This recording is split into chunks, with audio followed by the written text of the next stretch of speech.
Welcome to the Explainer. Between May 17th and 23rd of 2026, the industrial tech landscape didn't just evolve, it hit a massive, definitive inflection point. For years, artificial intelligence has really just been confined to digital spaces, right? Generating text, predicting trends, recognizing images. But a radical shift has just occurred. We've officially transitioned from predictive software models into the era of physical, embodied autonomy. Today, we're opening up the engineering schematics behind this revolution.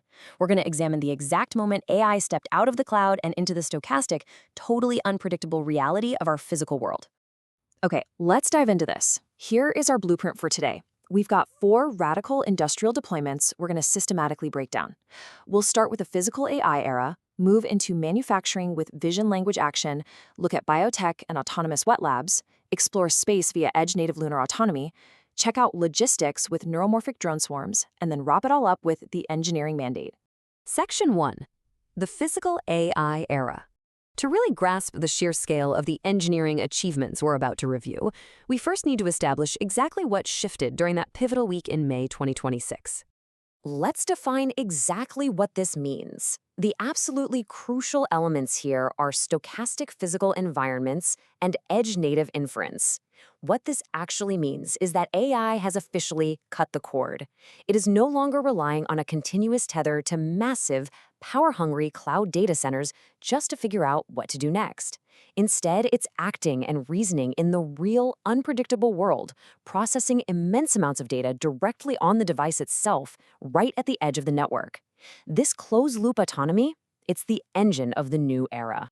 Section 2. Manufacturing, Vision, Language, Action. Let's step right onto the factory floor for our first exhibit. We're looking at advanced manufacturing, specifically analyzing a highly successful rollout by the BMW Group at their Spartanburg facility, operating in partnership with Figure AI. Now, what's really interesting about this architecture is the contrast. The auto industry has long relied on standard 6-axis industrial robots. And sure, they're excellent at doing the exact same rigid movement a million times.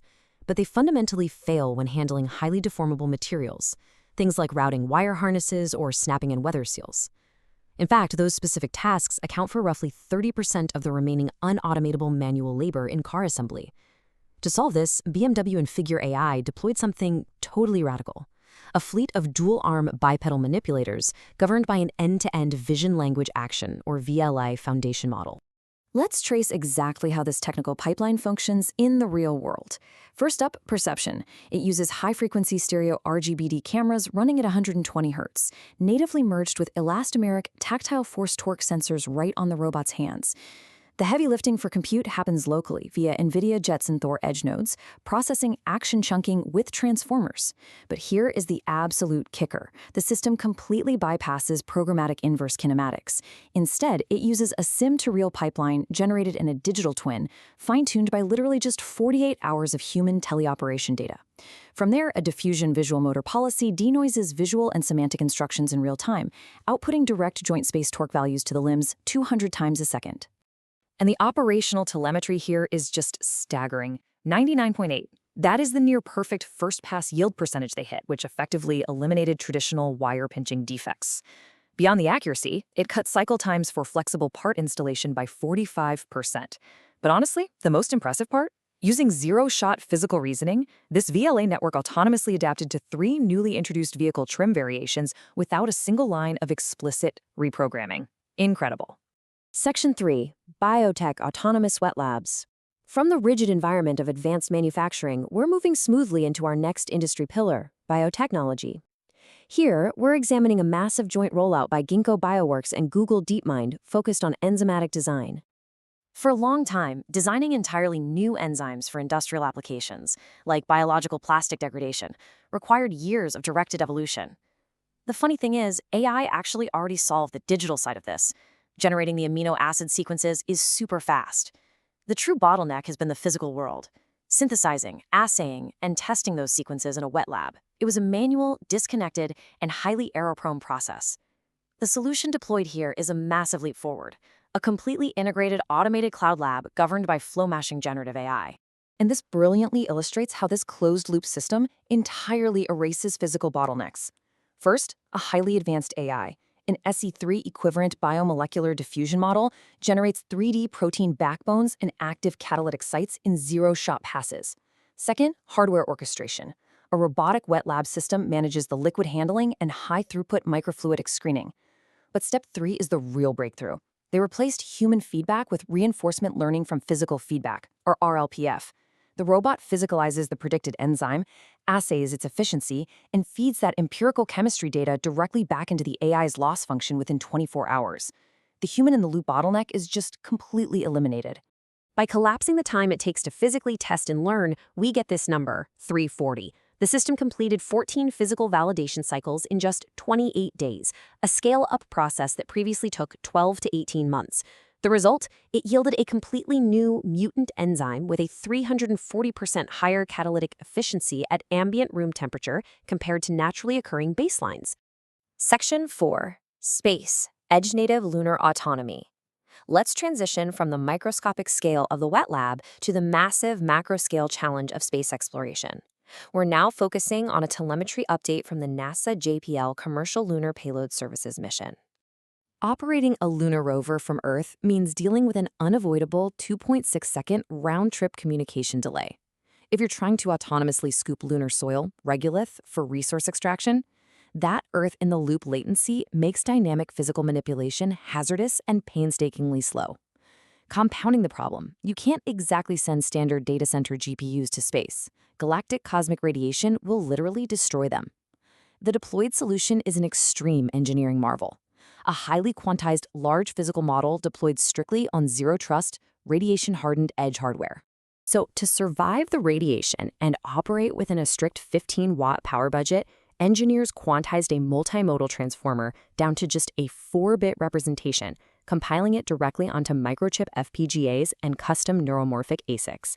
It fuses real-time solid-state LiDAR with multispectral cameras.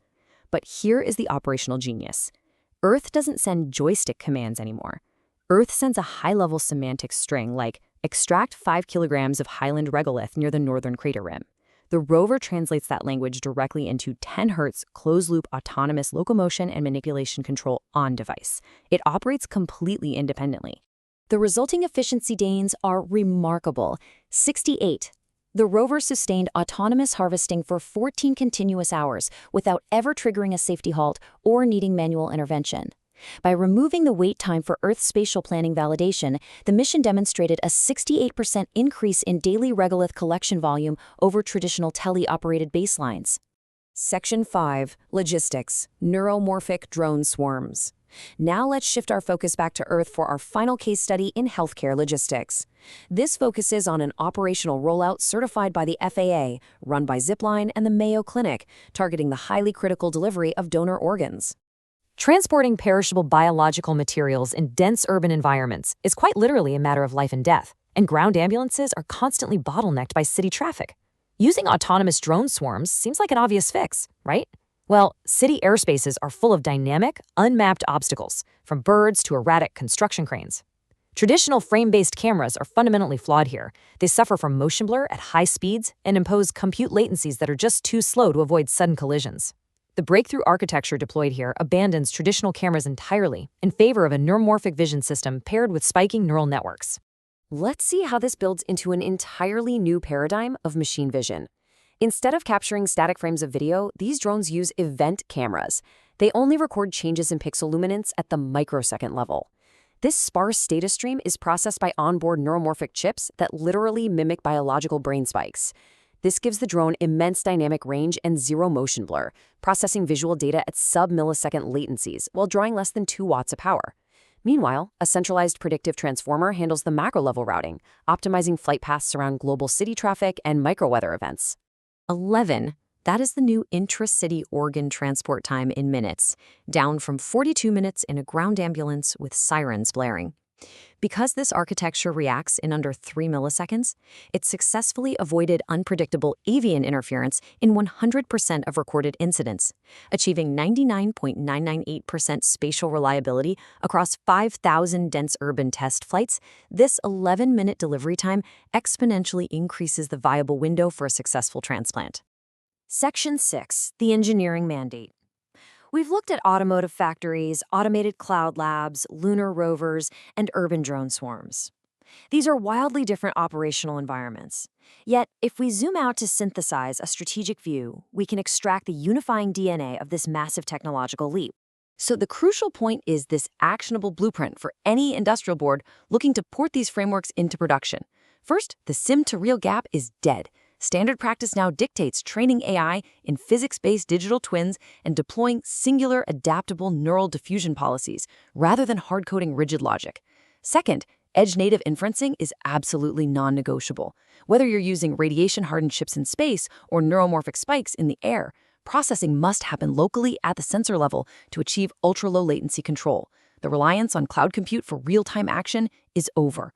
Finally, multimodal integration. Systems can no longer treat language, vision, and motion as separate modules.